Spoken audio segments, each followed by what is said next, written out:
नमस्कार मंडळी.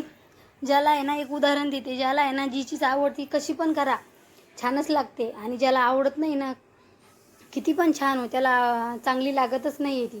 तसंच माझ्या मुलाने केलं, मी बनवली पण त्यानं काही खाल्ली नाही. त्याला शिरा बनवून दिला वेगळा. म्हटलं बाबा नको खाऊ, काहीतरी खाय. मग मस्त धुवून घेतली, कापून घेतली, लसण, हिरवी मिरची, कोथिंबीर, मस्त त्याचं बारीक वाटण तयार केलं. कढई ठेवली गॅसवरती, कढईमध्ये तेल टाकलं, थोडे जिरे टाकले, एक बारीक चिरलेला कांदा टाकला. मस्त कांदा तळत आल्याच्यानंतर जे आपण वाटण रेडी केलं ते टाकायचं, थोडी हळद टाकायची. मस्त मसाले तळल्याच्यानंतर बारीक चिरलेली आपली शापूची भाजी टाकायची आणि थोडं मीठ टाकायचं. मस्त मिक्स करून घ्यायचं आहे. थोडी आपल्याला 5 मिनटं शिजवून घ्यायची आहे. शिजल्याच्यानंतर मी त्याच्यामध्ये मुगाची डाळ धुवून टाकली थोडी, आणि तुम्हाला जर आवडत असेल तर टाकू शकता, नाही टाकली तरी पण चालेल. पूर्ण मग मिक्स करून घेतलं.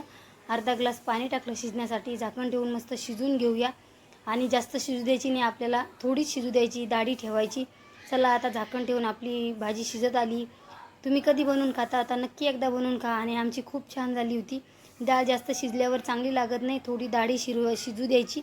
चला आता भाकरी पण रेडी आहे. चला आता आम्ही खातो मस्त भाकरी आणि शापूची भाजी.